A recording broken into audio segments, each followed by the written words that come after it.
In the vast expanse of a galaxy, where civilizations rise and fall like distant stars, there exists a truth that has echoed through the halls of the Galactic Council for millennia. Strength is measured by the sharpness of claws, the thickness of hide, and the raw power that flows through alien veins. The galaxy had seen the rise of the Krillian Empire with their diamond-hard carapaces, witnessed the dominance of the Vorthak Collective with their acid-spitting capabilities, and trembled before the psychic might of the ethereal dominion.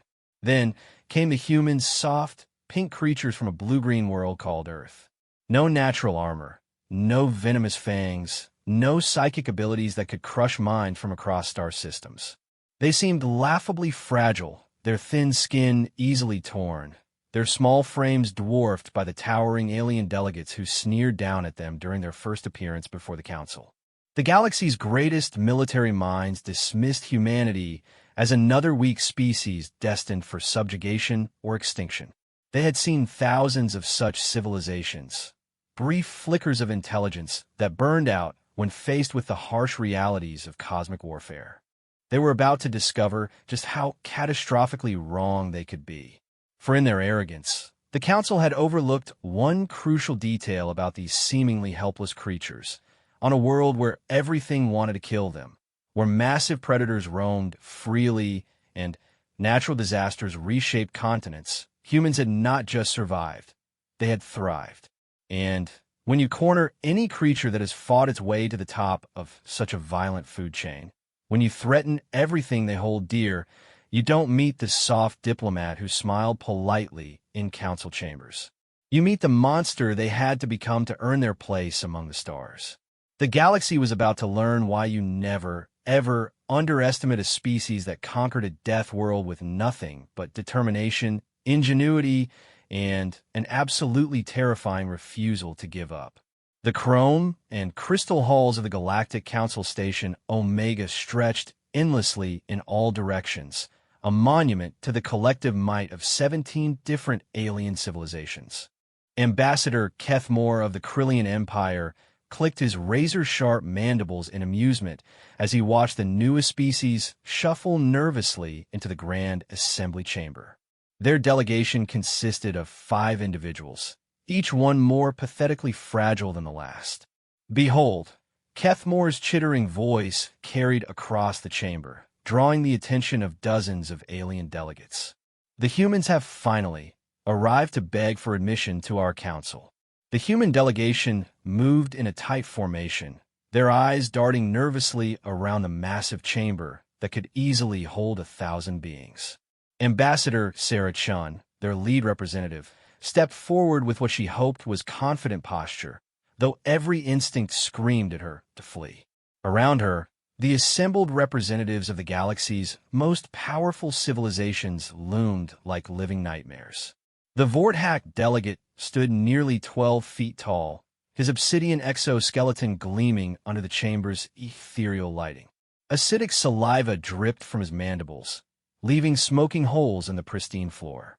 Beside him, an ethereal dominion representative hovered 3 feet off the ground, her translucent form pulsing with psychic energy that made nearby electronics spark and flicker. "State your business, soft ones," rumbled the massive Gorith representative, his boulder-like hide scarred from countless battles. Why should the council concern itself with creatures so obviously designed for prey? Ambassador Chen cleared her throat, fighting to keep her voice steady. Honorable delegates, humanity comes before this council seeking peaceful integration into galactic society. We offer our knowledge, our dedication, and our commitment to the principles of interstellar cooperation. A ripple of laughter, or what passed for laughter among these alien species, swept through the chamber. The sound was deeply unsettling, a mixture of chittering, growling, and psychic harmonics that made the human delegate's skin crawl. Knowledge. The Vorthak delegate's voice was like grinding stone. What knowledge could a species possess when they cannot even properly armor their own flesh? Your kind bleeds from the smallest scratch. Dedication. This came from the ethereal representative, her voice echoing directly in their minds rather than through their ears. Your lifespans are laughably brief. You die of old age before most species reach intellectual maturity. High Counselor Zex Prime, the ancient leader of the Council and representative of the technologically superior Nexal Confederation, raised one of his forearms for silence. His metallic voice resonated through built-in speakers implanted in his cybernetic throat. Humans of Earth, your request for council membership has been reviewed by our Military Assessment Division. The results are concerning. A holographic display materialized in the center of the chamber, showing detailed scans of human physiology. The images rotated slowly, highlighting every apparent weakness. No natural armor, no enhanced strength, no apparent genetic modifications for survival in hostile environments. Your species possesses no significant military capabilities, Zex Prime continued. Your technology is primitive by galactic standards. Your physical forms are unsuited for combat against any established galactic threat. In short, you represent a liability that this council cannot afford to protect. Ambassador Chun felt her heart hammering against her ribs, but she forced herself to speak. Honorable High Counselor, we understand your concerns, but humanity has capabilities that might not be immediately apparent. Our adaptability, our problem-solving abilities, our capacity for cooperation under pressure. Cooperation? The interruption came from General Thrakaniel of the warrior caste Dragoth hierarchy. His reptilian features twisted into what might have been a sneer. Cooperation is meaningless without strength to back it up. In the Outer Rim territories, the Devourer swarm continues to expand. The Shadow Collective grows bolder with each passing cycle. These enemies do not respond to diplomacy or cooperation. They respond only to superior firepower and the will to use it. And what firepower do you possess? Demanded another delegate. Your largest weapons are chemical explosives. Your soldiers carry projectile weapons that would barely scratch the hide of a juvenile Krex beast.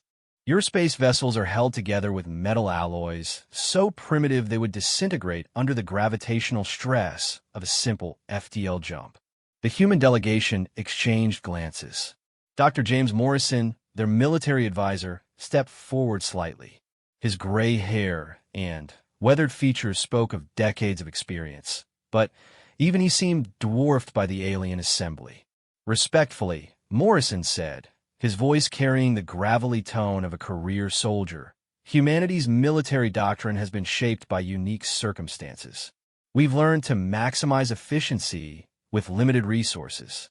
This triggered another wave of alien laughter. The Gorath delegate's booming voice dominated the cacophony. Limited resources? Your entire planet is a paradise. Breathable atmosphere, abundant water, moderate temperatures. You have never faced true hardship.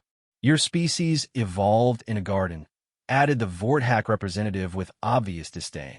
While the rest of us clawed our way through acid storms, radioactive wastelands, and predators that could devour entire colonies, you humans picked fruit from trees and basked in gentle sunlight. High Counselor Zex Prime's cybernetic implants whirred as he processed additional data. According to our xenogeological surveys, Earth's most dangerous predators are significantly smaller than an adult human. Your apex predators pose no serious threat to your species. This explains your physical frailty and lack of natural defensive capabilities. Ambassador Chen opened her mouth to protest, but the High Counselor continued without pause. The Council's decision is final. Humanity may establish limited trade relationships with Outer Rim colonies, but full membership in the Galactic Council is denied. You lack the necessary qualifications to contribute to galactic security or to defend yourselves against the threats that lurk in the dark spaces between stars. Furthermore, General Thrakaniel added with obvious satisfaction, the Devourer swarm has been detected moving towards several Outer Rim systems, including the sector containing your homeworld. The Council cannot spare resources to defend every primitive civilization in their path. You would be wise to evacuate your population to safer regions of the galaxy. Dr. Morrison's jaw tightened almost imperceptibly. General, what exactly is this devourer swarm? Our intelligence reports have been incomplete.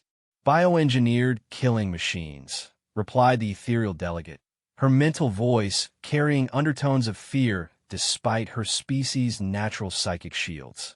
They consume all organic matter to fuel their reproduction. A single drone can birth 100 offspring within hours of feeding. They have consumed 17 civilizations in the past 50 cycles. And their military capabilities? Morrison pressed. General Thrakanael's expression suggested he was barely restraining himself from attacking the impertinent human. Each drone stands 8 feet tall, with natural armor thicker than your military vehicles. They regenerate from wounds that would kill any natural creature. They feel no pain, show no mercy, and cannot be reasoned with. A single swarm fleet contains millions of these creatures. The largest military response we've managed, added the Krillian ambassador, involved coordinated strikes from 7 different species. We lost 60% of our combined fleet destroying just one swarm node. Thousands of our finest warriors died in that battle. Ambassador Chun felt the color drain from her face. How long before they reach Earth? Our projections indicate approximately 12 standard months. Zex Prime replied with mechanical indifference. I suggest you use that time wisely. Begin immediate evacuation of your population. Perhaps some of your species can find refuge in the outer colonies of more established civilizations, serving in whatever capacity they are suited for. The dismissal was clear. As the human delegation prepared to leave, the alien representatives had already turned their attention to other matters. Trade disputes, territorial boundaries, resource allocation. The important business of governing a galaxy. The fate of one primitive species barely registered on their collective consciousness. Dr. Morrison was the last to leave the chamber. As he reached the massive doorway, he paused and turned back toward the assembled delegates. His weathered features showed no trace of fear or resignation, only a cold, calculating expression that would have been familiar to anyone who had served under his command during Earth's various conflicts. 12 months, he said quietly, more to himself than to the aliens who had already forgotten his existence. 12 months to show them what humans are really capable of. None of the delegates heard his words, but if they had, they might have noticed something in his tone that should have given them pause. It wasn't despair or pleading. It wasn't the sound of a defeated man accepting his fate. It was the voice of a predator who had just been given a timeline. The great doors of the council chamber sealed shut behind the human delegation with a resonant boom that echoed through the chrome corridors. As their footsteps faded into the distance, the assembled representatives of 17 civilizations continued their debates, secure in their superiority and convinced of their own wisdom. None of them bothered to review the classified sections of humanity's application, the portions that detailed not their peaceful achievements, but their complete military history. None of them investigated the curious discrepancy in Earth's geological record, where mass extinction events seemed to coincide suspiciously with the development of human civilization. And none of them thought to ask why a species as allegedly peaceful and fragile as humanity had somehow managed to completely eliminate every other intelligent species on their homeworld. After all, what could such soft creatures possibly have done that would matter to the greater galaxy? They were about to find out. The emergency session of the United Earth Defense Council convened in the deep bunkers beneath Geneva exactly 18 hours after the delegation's return from the Galactic Council. The massive chamber, carved from solid bedrock and lined with quantum-shielded plating, had been constructed during the resource wars of 2157, back when humanity's greatest enemies had been each other. Now it housed representatives from every military organization on Earth, their faces grim as they absorbed the full implications of Ambassador Chen's report. General Patricia Hayes, Supreme Commander of Earth's unified military forces, stood before a three-dimensional holographic display showing the projected path of the Devourer swarm. 12 months, she said, her voice carrying the weight of absolute authority. 12 months before an enemy force that has consumed 17 civilizations arrives at her doorstep. An enemy that the galaxy's combined military might can barely scratch. The assembled officers and officials exchanged glances. These were individuals who had commanded armies, toppled governments, and reshaped continents. They had seen humanity at its absolute worst and most dangerous. Yet the scale of the threat they now faced dwarfed anything in their experience. What are our options, General? This came from Admiral Sarah Torres, commander of Earth's Orbital Defense Network. The Council made it clear they won't provide military assistance. Dr. Morrison, who had remained silent throughout Chen's briefing, finally spoke. They won't help us because they don't think we can fight. They see us as prey animals who got lucky enough to develop space flight before going extinct. Aren't they right? The question came from Minister of Defense Robert Kane, his voice heavy with resignation. Our most advanced weapons are nuclear missiles and particle beam arrays.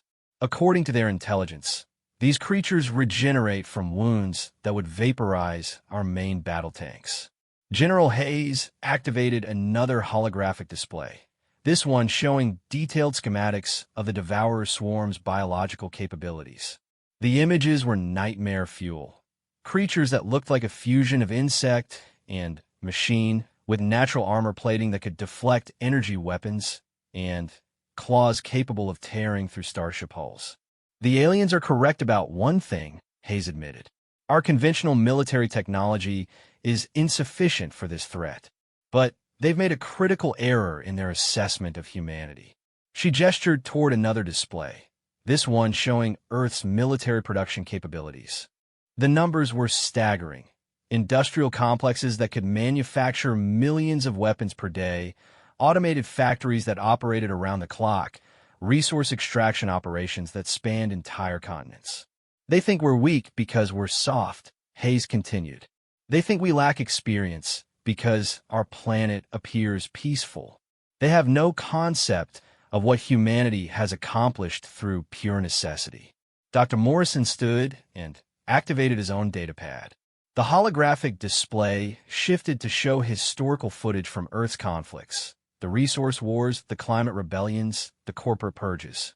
Images of human soldiers fighting in conditions that would kill most alien species flashed across the screen. The galaxy's civilizations developed on worlds that naturally selected for individual strength, Morrison explained. Thick armor, powerful claws, regenerative abilities. They survived by becoming personally dangerous. Humans took a different path.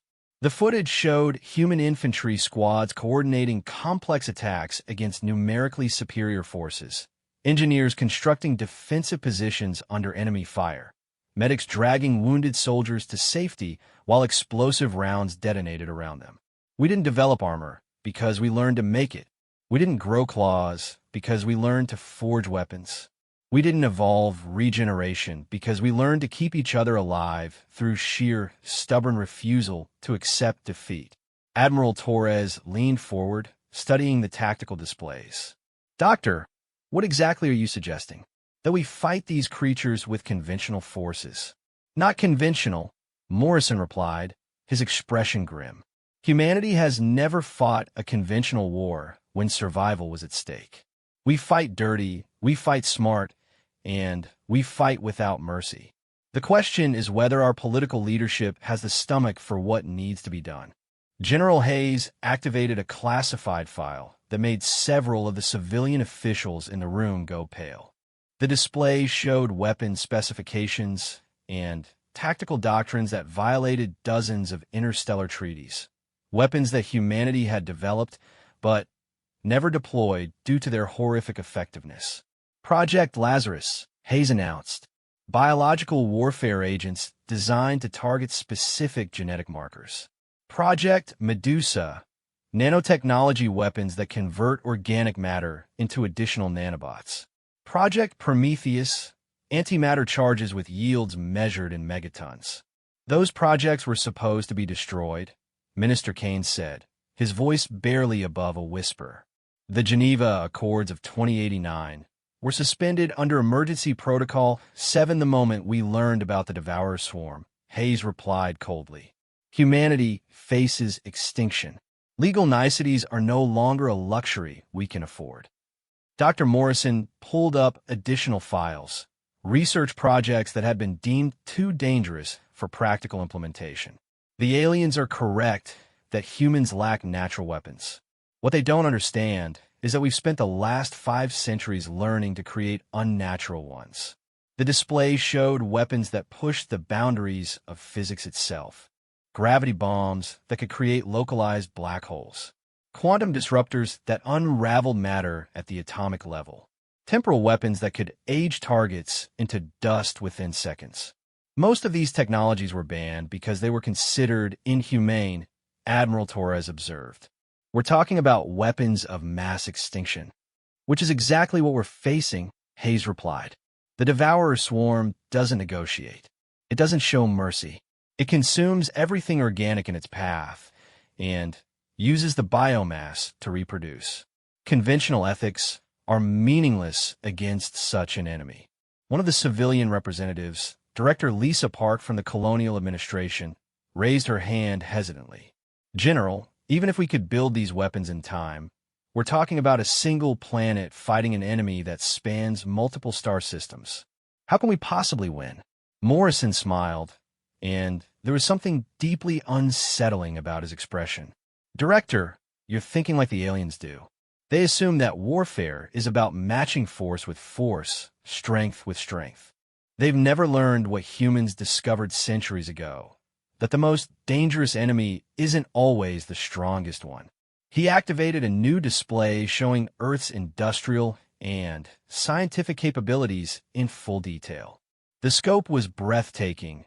Research facilities that operated in dimensions the galactic community didn't know existed, manufacturing centers that could produce weapons by the millions, coordination networks that could orchestrate planetary-scale military operations with perfect precision. The aliens see humans as weak because they've never seen us truly threatened, Morrison continued. They've never seen what happens when humanity faces extinction and decides that survival is worth any price. General Hayes stepped forward, her expression grave. Ladies and gentlemen, I'm officially activating the Total War Protocols. Every resource, every facility, every citizen of Earth is now part of the military effort. We have 12 months to build the largest, most advanced, most absolutely ruthless war machine in galactic history. The room fell silent as the implications sank in. The Total War Protocols hadn't been used since the final days of the Resource Wars, when humanity had come within hours of destroying its own civilization. The protocols suspended all civilian production, converted every factory to military use, and subordinated every aspect of society to the single goal of military victory. What about the colonies? Admiral Torres asked. We have 17 million humans scattered across 12 different star systems. The swarm will reach some of them before it gets to Earth. The colonies will serve as our early warning system, Hayes replied without hesitation. And if necessary, as our testing ground for the new weapons.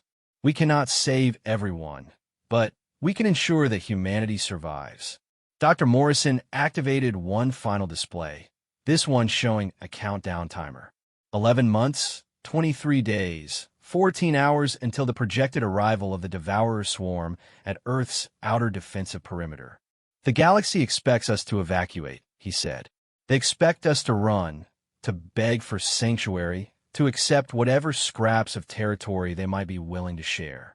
They think humans are just another failed species that couldn't adapt to the realities of cosmic warfare. His expression hardened.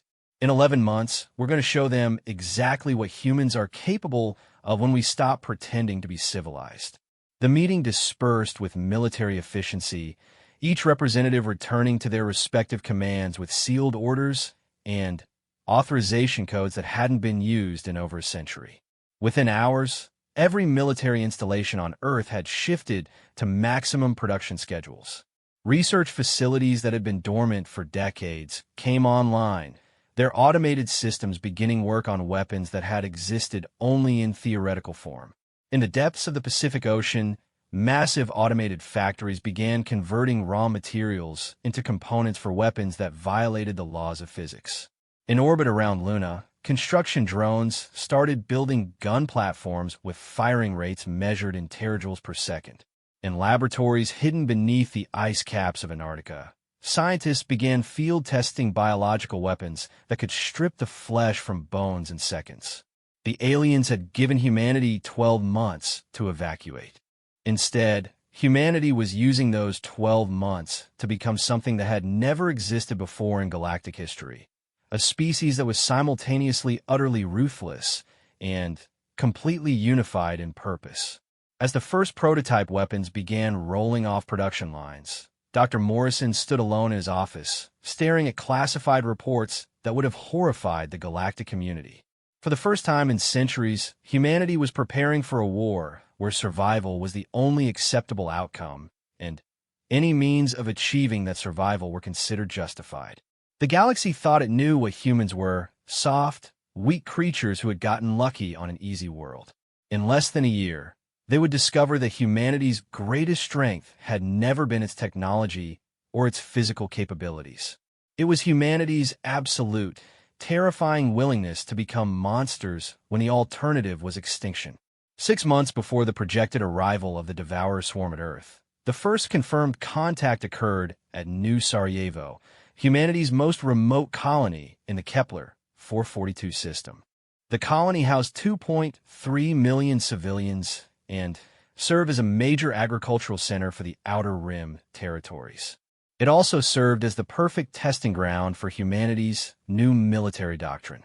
Colonel Marcus Steele Rodriguez stood in the command center of the Orbital Defense Station Cerberus, watching the long-range sensors track incoming signatures that defied conventional understanding.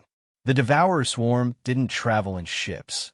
They were ships, massive bioengineered organisms that could survive in the vacuum of space while carrying millions of warrior drones in specialized internal chambers. Contact bearing 27 Mark IV, reported Lieutenant Commander Sarah Kim from her sensor station. Range 300,000 kilometers and closing. Estimated time to orbital insertion, 47 minutes. Rodriguez studied the tactical display with the cold assessment of a career soldier. The approaching swarm node was roughly the size of a small moon, its surface bristling with organic cannons that could fire projectiles at significant fractions of light speed. According to intelligence reports from the Galactic Council, conventional military doctrine called for immediate evacuation, followed by orbital bombardment from maximum range. Humanity was going to try something different. Signal the fleet, Rodriguez commanded. All ships maintain current positions. Do not engage until the enemy reaches the inner defensive perimeter. His tactical officer, Major Lisa Chun, looked up from her console with concern. Sir, that puts them within effective range of the colony. If our defensive measures fail, then 2.3 million people die, and we learn something valuable about enemy capabilities, Rodriguez replied without emotion. Those are acceptable parameters for this engagement. The command crew exchanged glances, but no one voiced the obvious ethical concerns. Every person on Cerberus had volunteered for this assignment, knowing full well that they were expendable assets in humanity's larger strategic plan. The Total War Protocols had made such considerations irrelevant. Incoming transmission from New Sarajevo Planetary Command reported the communications officer. Governor Martinez is requesting clarification of our defensive strategy.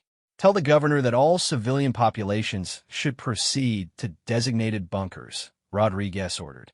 Inform him that surface installations are considered expendable for intelligence gathering purposes.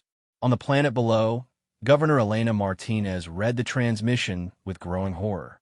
The Orbital Defense Commander was essentially announcing his willingness to sacrifice the entire colony to field test experimental weapons against the Devourer swarm.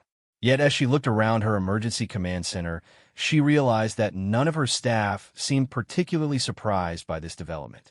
They had all read the classified briefings about Earth's new military doctrine. When humanity faced extinction, individual lives, even millions of them, became acceptable losses in the name of species survival. Governor reported her planetary defense coordinator, all bunker complexes are showing green status.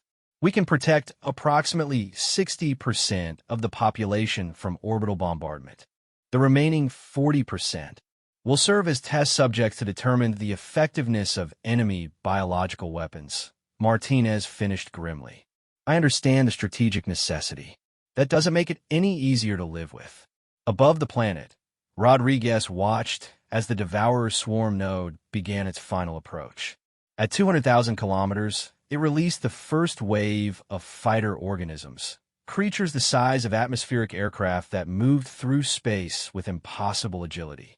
Deploy Countermeasures Package Alpha, Rodriguez commanded. The defensive stations responded immediately, launching clouds of what appeared to be metallic chaff. The enemy fighters flew directly into the seemingly harmless debris, which immediately began exhibiting behaviors that would have horrified any galactic observer. Each piece of chaff was actually a microscopic nanomachine designed to penetrate organic armor and begin systematic dismantling of cellular structures. Within seconds of contact, the enemy fighters began dissolving from the inside out, their bioarmor plates falling away as their internal organs liquefied. Effectiveness rating 94%, reported Major Chun with satisfaction. Enemy fighter formations completely neutralized. Rodriguez nodded approval.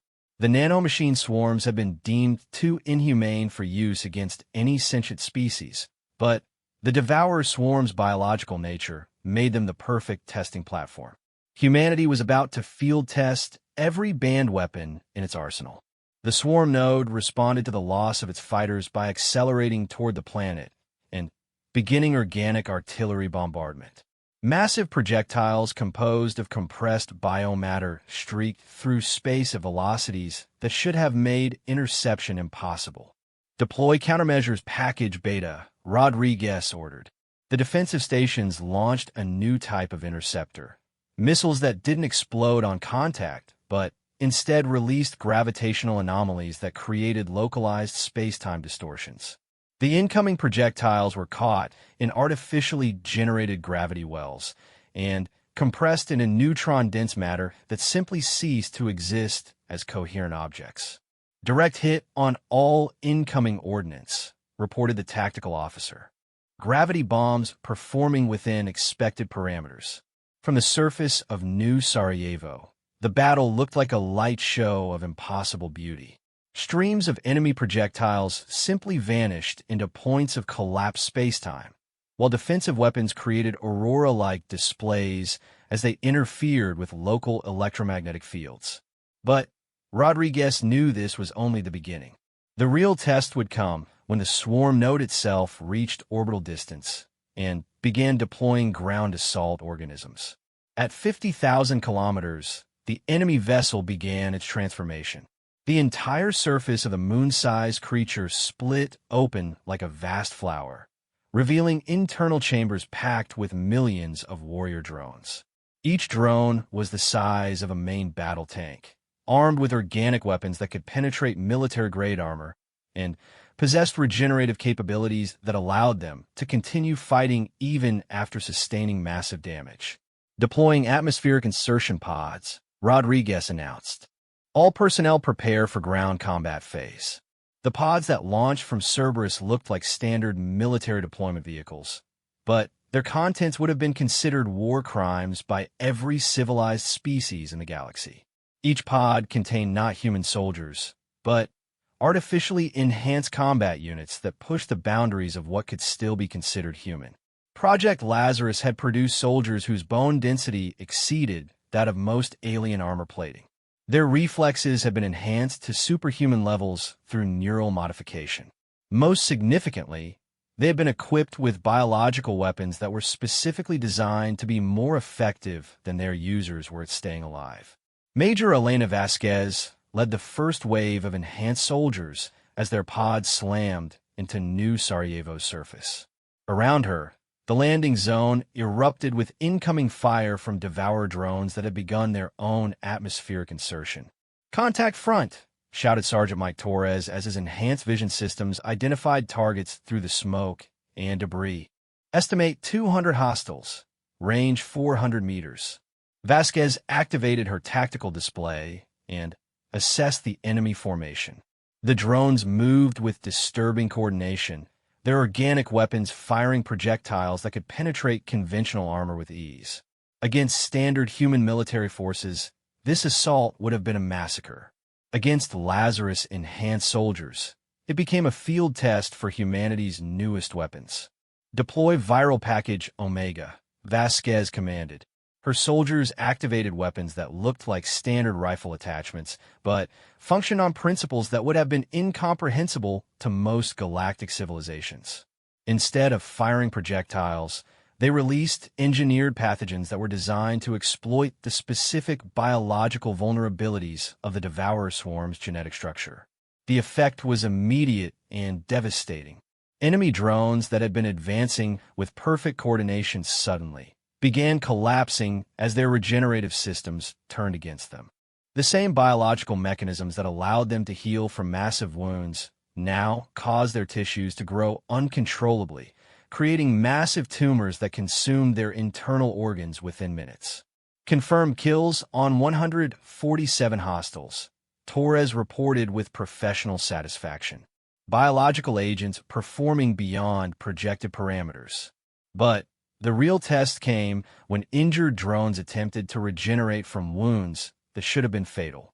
The viral weapons had been specifically designed to remain active in organic tissues for extended periods, meaning that any creature that tried to heal from infection would only accelerate its own death. Within 20 minutes of first contact, the entire enemy assault force had been neutralized with 0 human casualties. Colonel Rodriguez watched the results from orbit with grim satisfaction.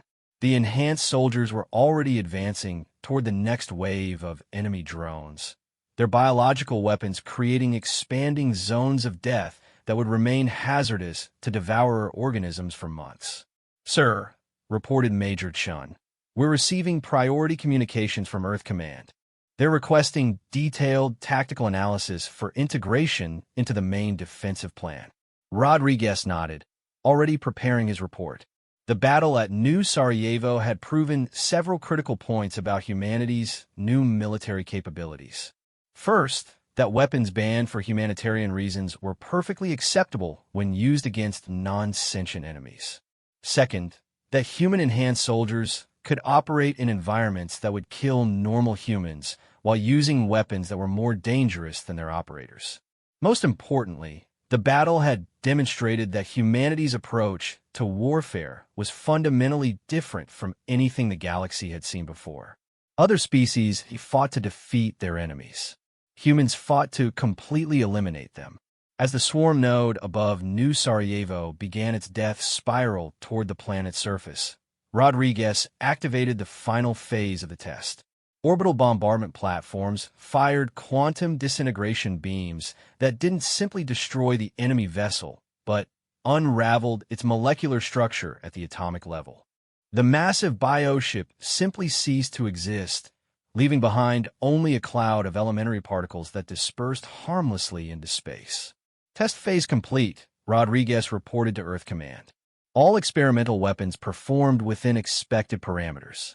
Enemy force completely eliminated with minimal resource expenditure.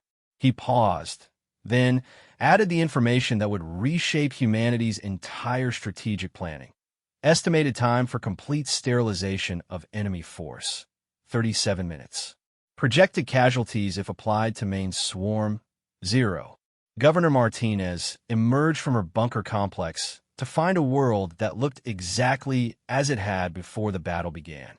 The enhanced soldiers were already departing for their next assignment, leaving behind no evidence of the horrific weapons they had deployed.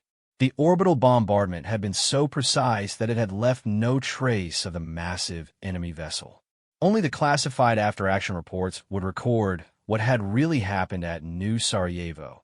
That humanity had used a colony of 2.3 million civilians as test subjects to evaluate weapons that could eliminate entire species within hours, and that those weapons had performed flawlessly. As the surviving population returned to their daily routines, none of them realized they had just witnessed the birth of the most dangerous military force in galactic history. Humanity had proven it could fight the Devourer swarm on equal terms. Now it was time to show the galaxy what happened when humans stopped fighting defensively and went on the attack. 3 months before the Devourer swarm was scheduled to reach Earth's outer defensive perimeter, humanity launched the largest military operation in its history. The target was not the approaching main swarm, but rather the established hive complexes in the Andromeda sector, breeding grounds that had been consuming civilizations for over 2 centuries. Fleet Admiral Sarah Knox stood on the command bridge of the UES Prometheus, flagship of humanity's first true deep space armada.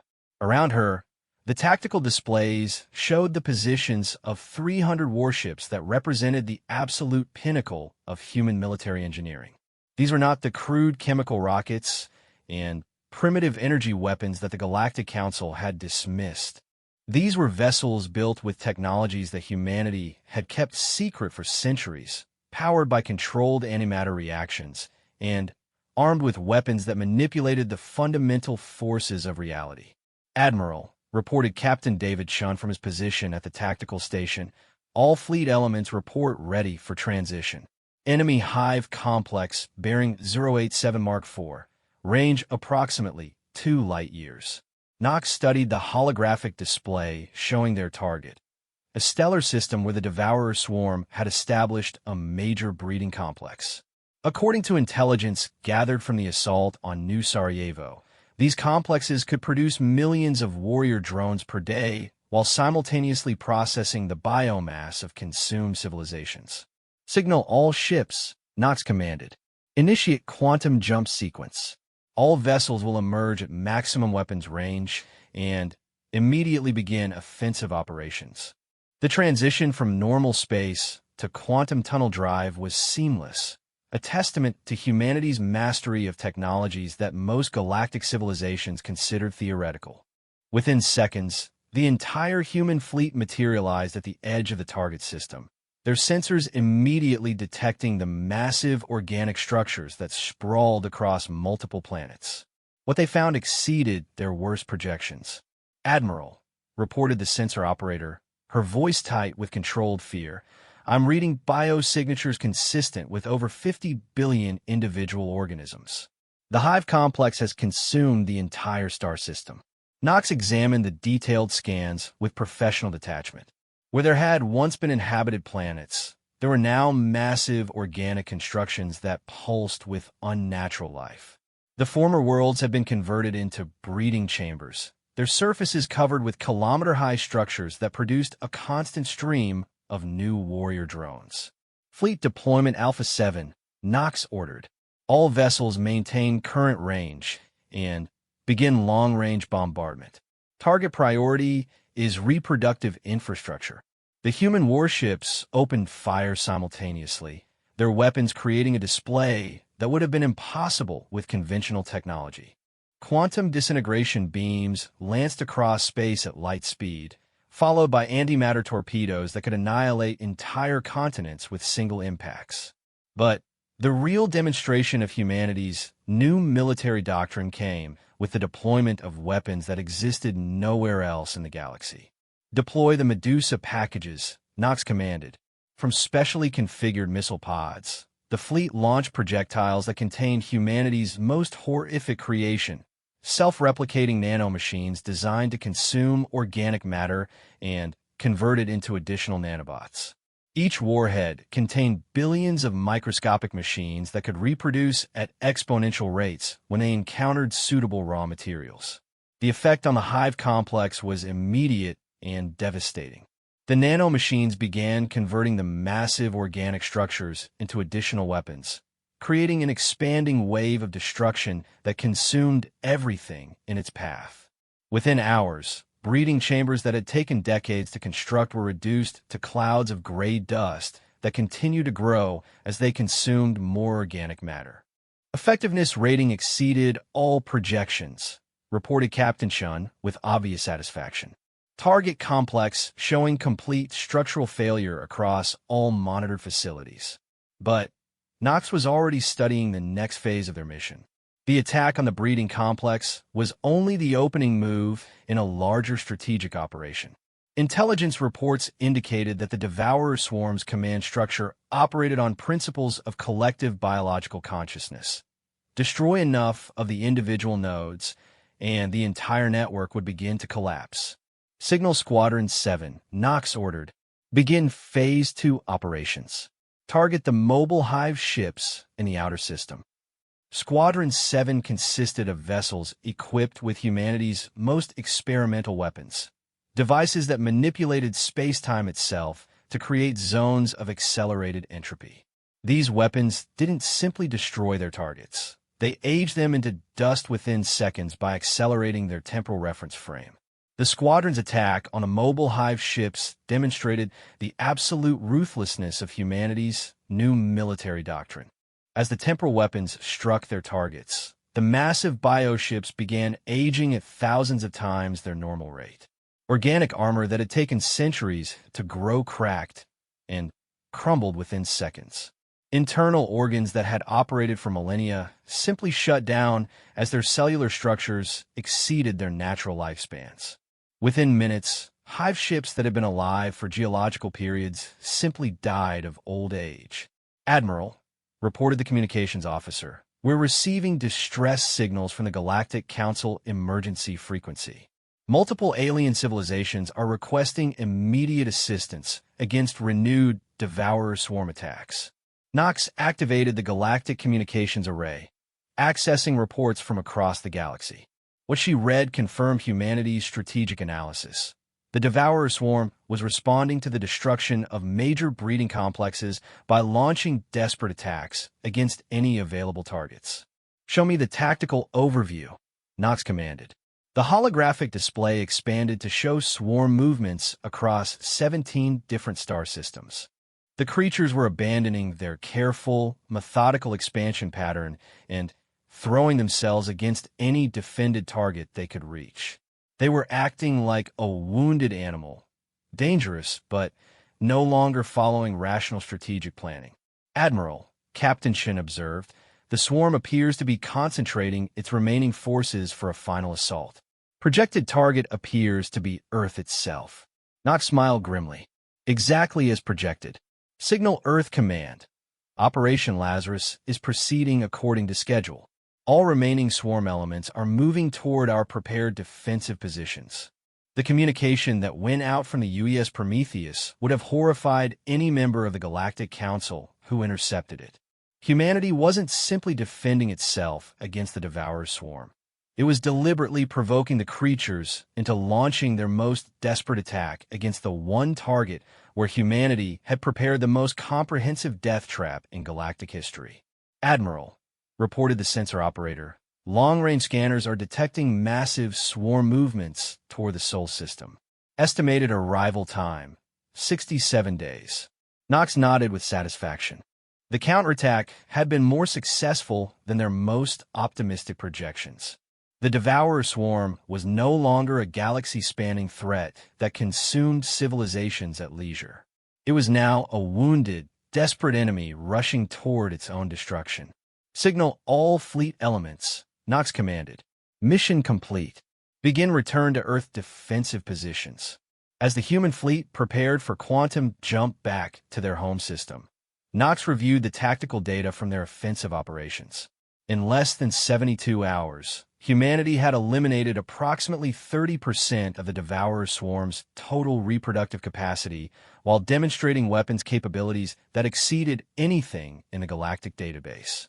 More importantly, they had proven that the so-called unstoppable enemy could be not merely defeated, but utterly annihilated when faced with sufficient firepower and absolute tactical ruthlessness. The return journey to Earth took only minutes with quantum drive technology, but Knox used that time to review the final phase of humanity's defensive strategy. The approaching swarm represented the largest concentration of devourer organisms ever assembled. Billions of warrior drones supported by hundreds of hive ships, all converging on Earth with the fury of a species facing extinction. They would arrive to find that humanity had spent the last year converting their entire star system into the largest military installation in galactic history. "Admiral," reported Captain Shun as Earth appeared on their tactical displays, "Home Fleet reports all defensive preparations complete.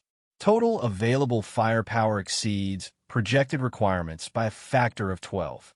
Knox examined the defensive grid that now surrounded Earth and its neighboring worlds. Orbital platforms armed with weapons that violated physics textbooks.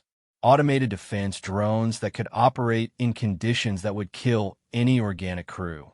Mobile battle stations equipped with manufacturing facilities that could produce millions of additional weapons during the battle itself. And at the center of it all, Earth itself, a world that now served as the command center for the most advanced military force in galactic history.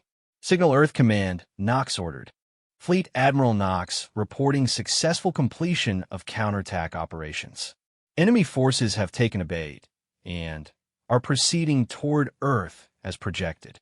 All elements are in position for final engagement. The response from General Hayes was immediate and carried undertones of savage satisfaction. "Acknowledged, Admiral. Welcome home. Time to show the galaxy what happens when you threaten humanity."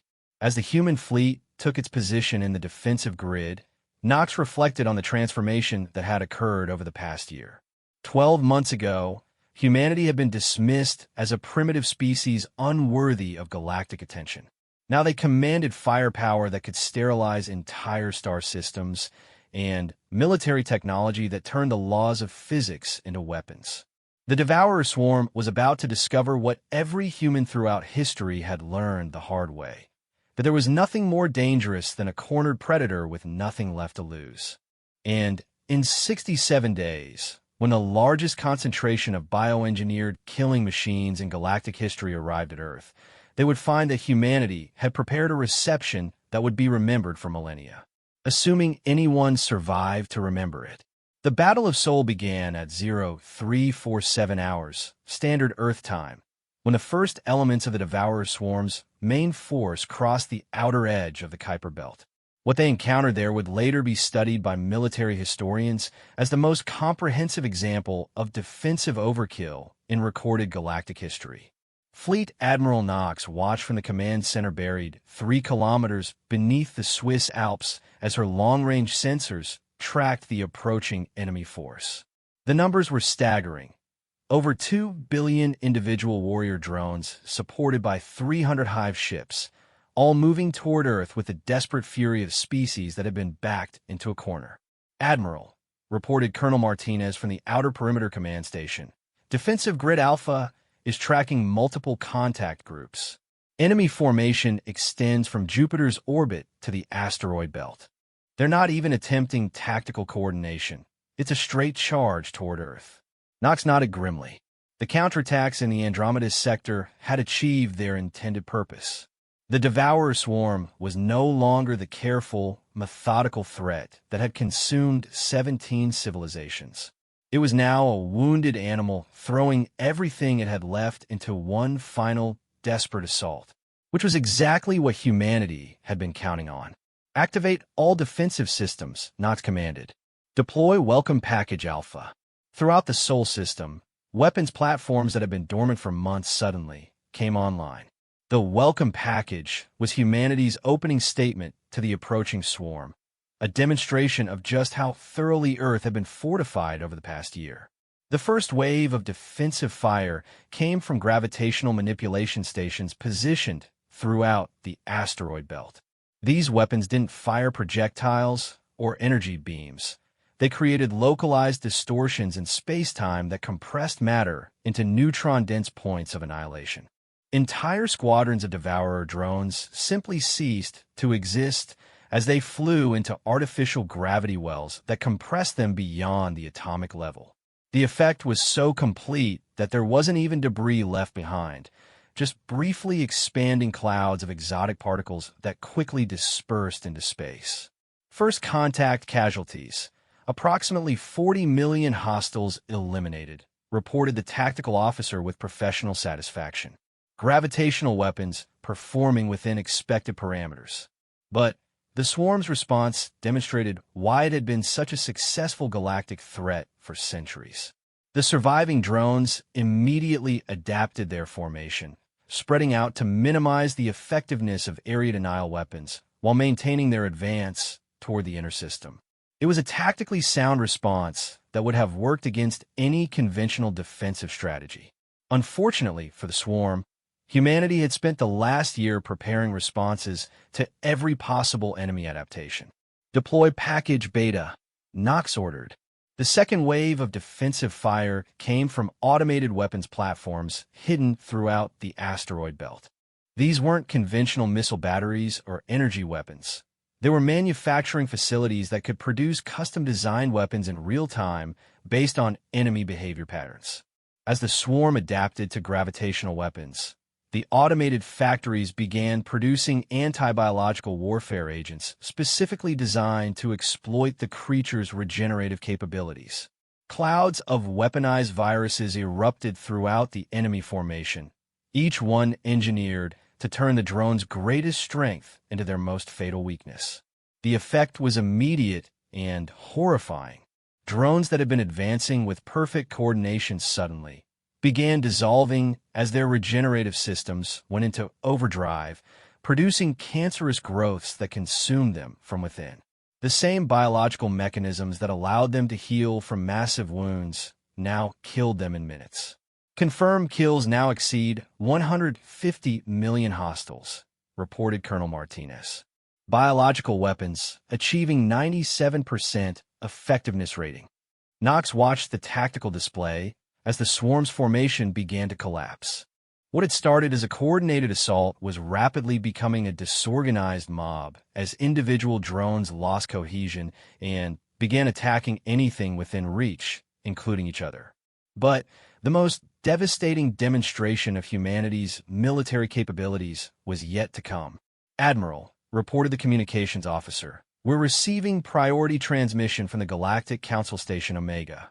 High Counselor Zex Prime is requesting immediate communication.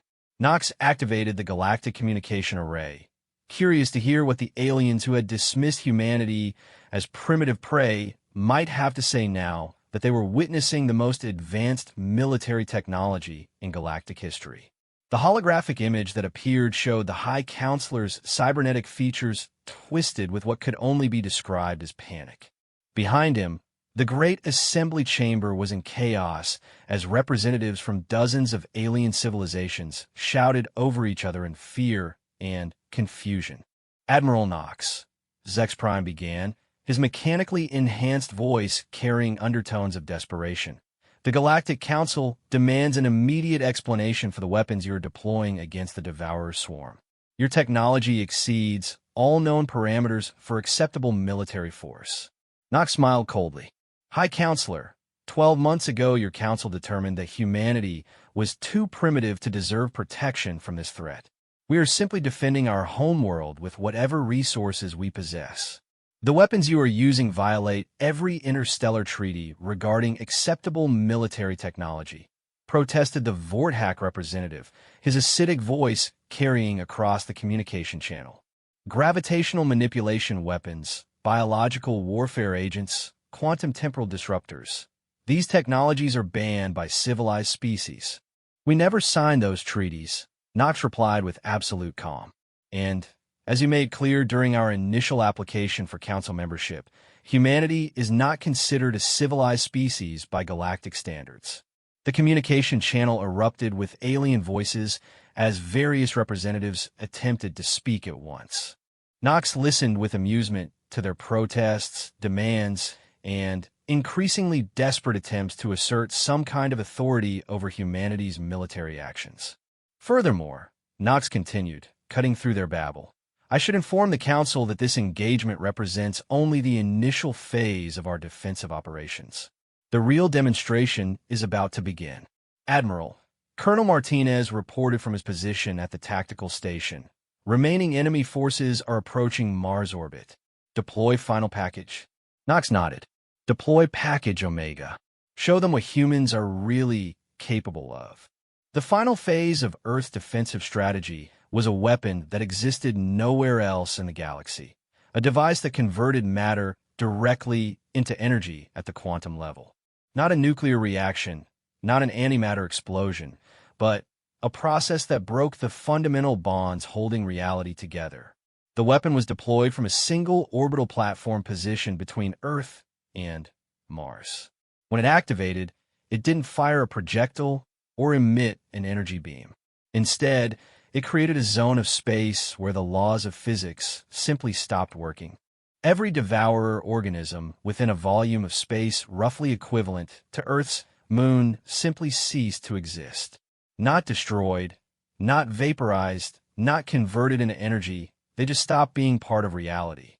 The effect was so complete that it left behind a perfect vacuum in space, as if that entire region had been cut out of existence with surgical precision. Confirmed elimination of all remaining hostile forces, reported the tactical officer, his voice carrying a note of awe despite his professional training. Enemy casualties, 100%. The silence on the Galactic communication channel was absolute. For nearly a full minute, no one spoke as the assembled representatives of 17 advanced civilizations struggled to process what they had just witnessed. Finally, High Counselor Zex Prime found his voice. Admiral, that level of destructive capability, it's impossible. No species in galactic history has achieved quantum-level matter conversion. The galaxy has never seen a species like humanity, Notch replied. You dismissed us as primitive because we lacked natural armor, natural weapons, natural advantages. You failed to consider that a species without natural advantages learns to create artificial ones. General Hayes appeared on the communication channel, her image broadcasting from the command center beneath Geneva. High Counselor, 1 year ago the Galactic Council refused humanity's request for membership and declined to provide assistance against the Devourer Swarm. Today, humanity has eliminated the greatest threat in galactic history using technology that your civilizations cannot even comprehend. We may have been hasty in our initial assessment, Zex Prime admitted, his mechanical voice carrying clear undertones of fear. Perhaps the Council could reconsider humanity's application for membership. The Council will reconsider nothing, Hayes replied coldly. Humanity no longer requests membership in your organization. We are informing you that effective immediately, the Sol system and all human territories are under Earth's protection. Any species that threatens human interests will face the same response as the Devourer Swarm. The alien representatives began speaking at once, their voices overlapping in a cacophony of protest, negotiation attempts, and barely concealed panic. They had spent centuries as the dominant military powers in their region of the galaxy, secure in their technological and physical superiority. Now they were facing a species that had developed military capabilities beyond their comprehension and demonstrated an absolute willingness to use those capabilities without mercy. Furthermore, General Hayes continued, humanity is officially establishing a new galactic organization, the Terran Defense Alliance. Membership will be offered to any species that contributes to galactic security and demonstrates compatibility with human military doctrine. Nox activated additional displays showing the true scope of humanity's military preparation. The Battle of Sol had been only a demonstration. Earth's industrial capacity could now produce weapons that violated physics textbooks at rates that could arm entire galactic sectors. The galaxy has a choice, Hayes announced. Work with humanity as equals, or face the consequences of opposing a species that has master technologies you thought were impossible. The communication channel went silent as the various alien representatives contemplated their new reality. For centuries, they had been the apex predators of their region of space. They had built their civilizations on the assumption that physical strength and natural advantages determined military dominance. Humanity had just demonstrated that intelligence, determination, and an absolute refusal to accept defeat could overcome any natural advantage. As the galactic communication ended, Nox stood alone on the command deck of humanity's most advanced fortress, looking out at a star system that had been completely transformed over the past year. Where once there had been a single inhabited planet with primitive chemical rockets, there was now the seat of the most advanced military power in galactic history. The aliens had been correct about one thing. Humans were soft creatures from an easy world who lacked natural weapons. What they had failed to understand was that humanity's greatest strength had never been physical. It was the absolute, terrifying determination to survive at any cost, and the intelligence to create solutions that exceeded the natural limitations of their biology. The galaxy would remember the Battle of Sol as the day that changed everything. The day a species dismissed as primitive prey demonstrated that the most dangerous predator in the universe wasn't the one with the biggest claws or the thickest armor. It was the one that refused to accept defeat and possessed the intelligence to turn the laws of physics themselves into weapons. And now that species was offering the galaxy a choice, join them or face the consequences of underestimating humanity's potential for creative destruction. The choice was theirs, but as the debris from the Devourer's swarm continued to drift through the Sol system, the remains of the greatest military threat in galactic history, eliminated in less than 6 hours, the smart species were already preparing their applications to join the Terran Defense Alliance. After all, when you met a species that could eliminate galactic threats as a warm-up exercise, the wise choice was to make sure you were on their side. Humanity had finally taken its place among the stars, not as the weak species the galaxy had expected, but as its new apex predator.